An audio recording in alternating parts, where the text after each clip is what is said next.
they have done is, and this has been a favorite saying of mine, when humanity begins to degenerate in mind, body, and soul, they begin to write laws to regulate themselves.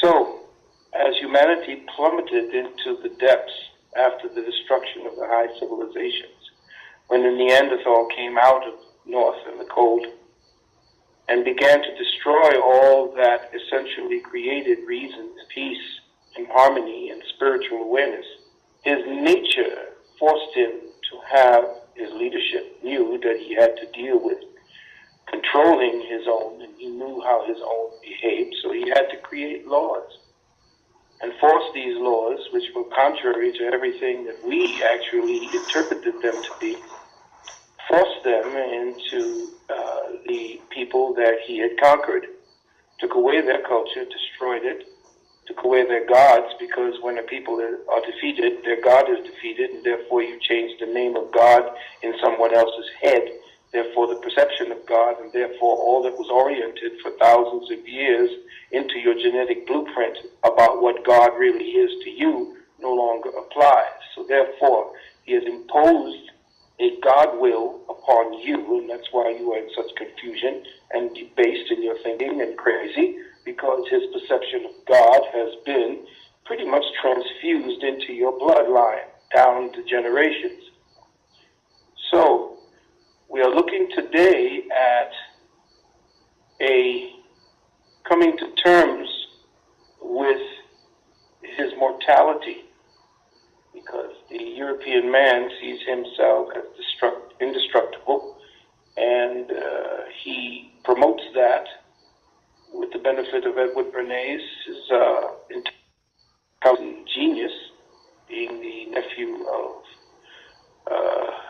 the one and only Freud. He created a persona backed up by white supremacy and using the engine of manifest destiny. They have now essentially blanketed the earth with a pox, essentially the pox being that type of thinking that went contrary to everything.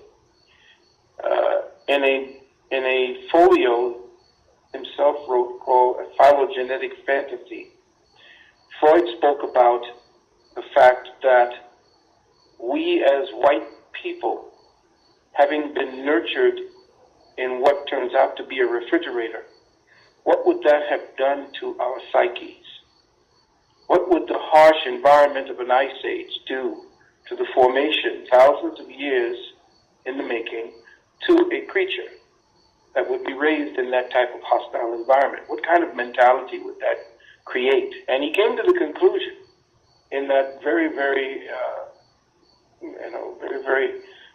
not so popular folio that the white man essentially has a non-empathetic connection to everything that is not him, even to himself.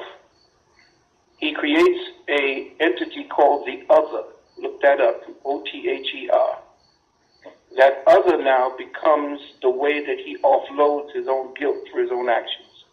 He offloads the reasoning for his brutality against everything and everyone, and in so doing justifies his existence. And then through his I guess, scholarship and his academia and leading thinkers like Darwin, says survival of the fittest is how humanity operated, and that whoever it is that wields the biggest stick, has the biggest gun, kills the most people, and can show that they can actually impose their will the way animals do in nature, that they can essentially rule and have the justification for ruling. But as all predators do, and all parasites do, after the host becomes healthy, after the prey no longer is there to be preyed upon, he turns upon himself. He kills and eats his own young. The parasite does not exist on a healthy host. The parasite begins to come weak and die off. And his parasitic nature, everything that he's done as a predator, is no longer viable in the new time. Or he will look like he is ready to take over. He will build big machines, even bigger machines, to enforce his will. But these are the dying embers. These are the death throes of a particular mentality. Of course, it's all going to come out. As a doctor of naturopathic medicine, you're going to see sickness come to the surface before it's healed. So you're going to see the racist cops. You're going to see racism at its most brutal. You're going to see the European at his sickest.